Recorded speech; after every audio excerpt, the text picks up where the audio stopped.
What's up, Foundation? What's up, YouTube? Man, it's me, your big partner, Cartoon, the Village Storyteller. And it's Village Storyteller time, y'all. It's story time. Yes, it is. Yes, it is, man. This one right here gonna trip y'all out, man. This one right here gonna trip y'all out. Um, it's a trip, man. I'm just gonna get into it.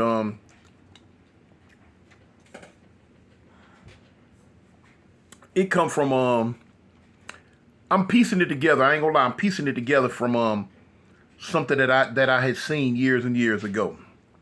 But I'm gonna put it in story form, in my story form, because it's slightly different, but it's kind of like in my story form. Anyway, man, this goes back to a day when this little small rural country town had some new people move in. New people move in, man. Now here it is. You had the Welches.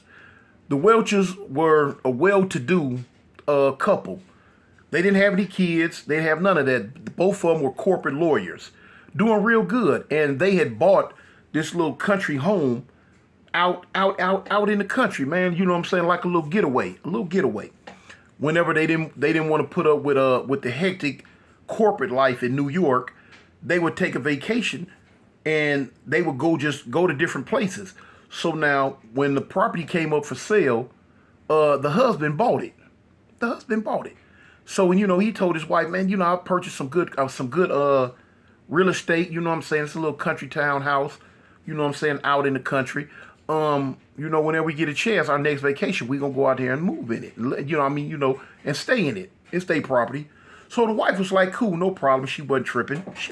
No problem at all. So Mr. Welch has some off time coming up, and he told his wife, well, listen, baby, let's go out here and get us a week or two in at our new house we just purchased. So she was down for it, you know what I'm saying? She was a workaholic. She could take off at any time she wanted to. She had a lot of PTO. Now, people who don't know what PTO means, it means paid time off. She had a lot of PTO coming. So she's like, okay. So she took her PTO time.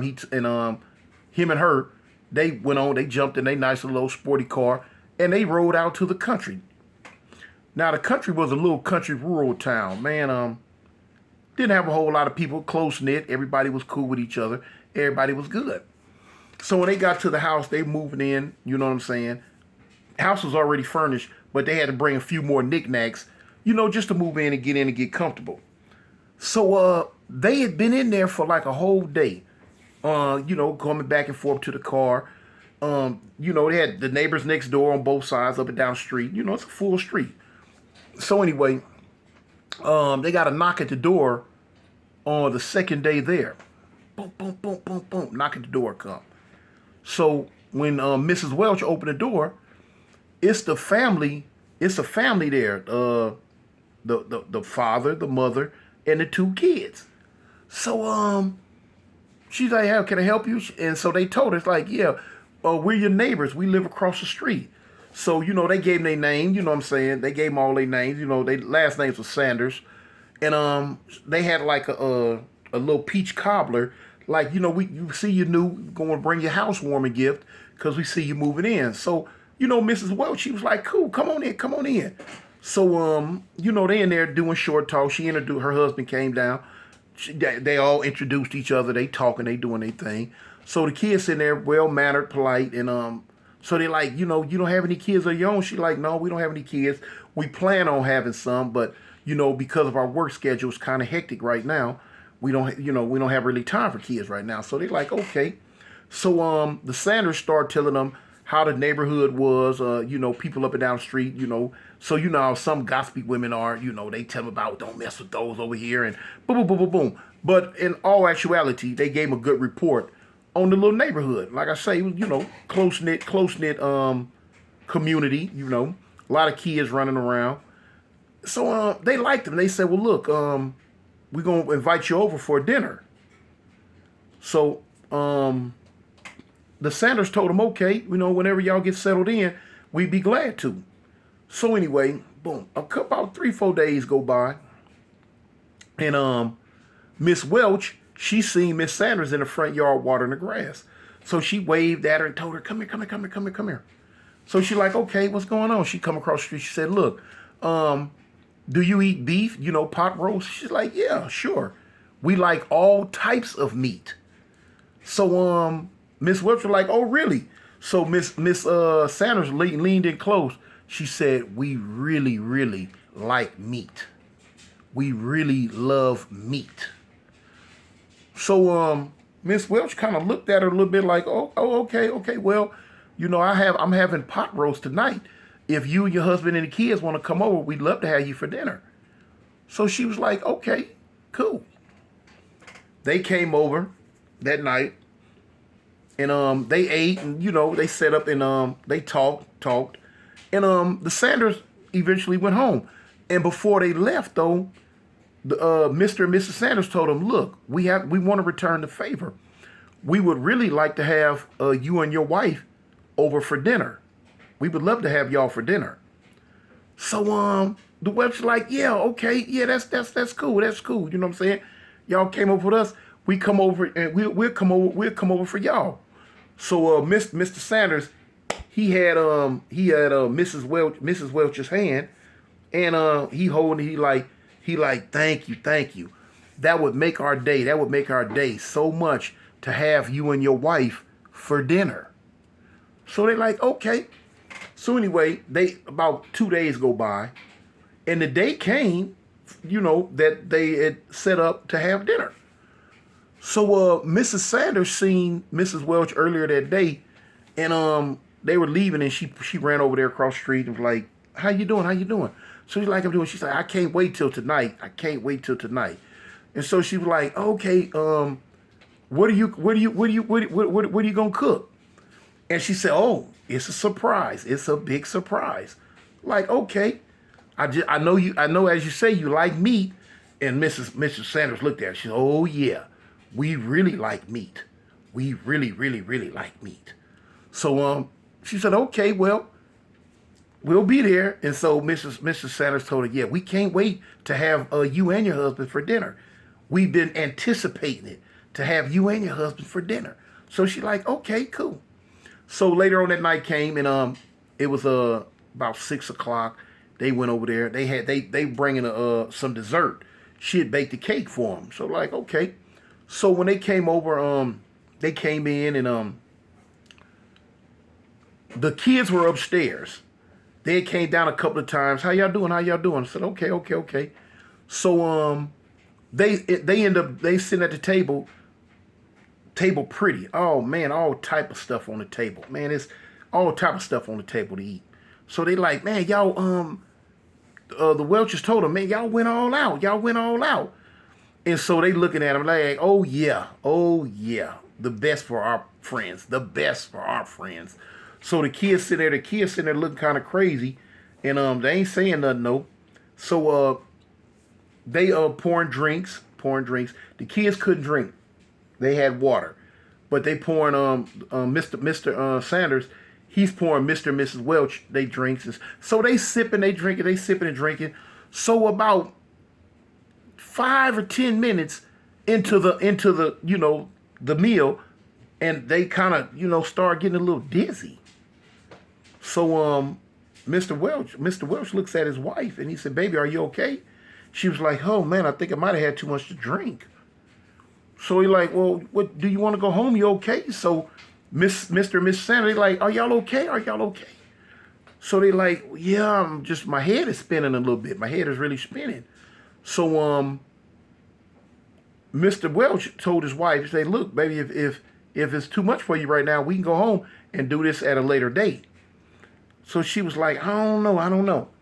So all of a sudden, Mr. Welch started bobbing, and she was like, hold on, wait a minute, hold on. So like, okay, we getting a little dizzy here. So they start getting real dizzy.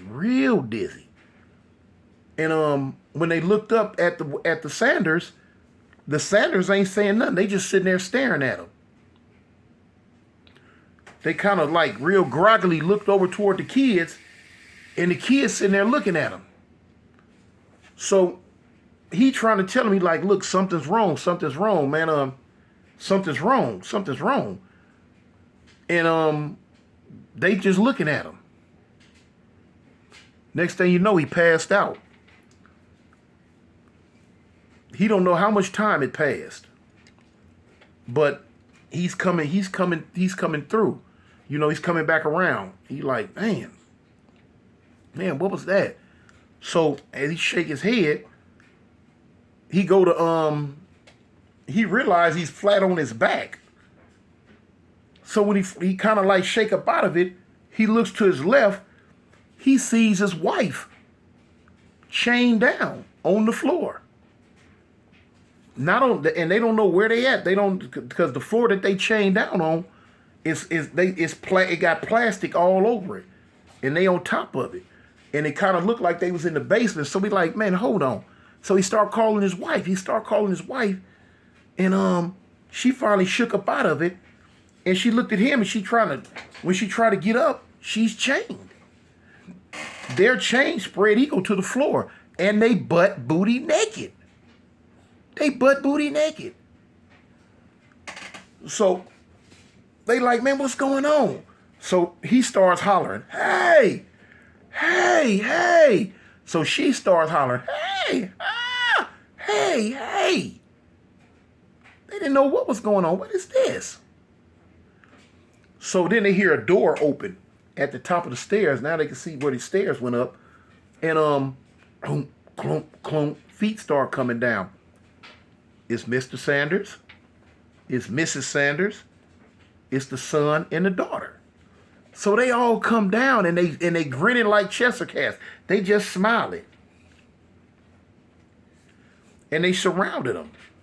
So they like, hey, you know, what's going on? Why are we chained down? Where's our clothes? What are you doing? What are you people doing to us? And so Mr. Sanders, he starts talking. He starts telling them, just calm down.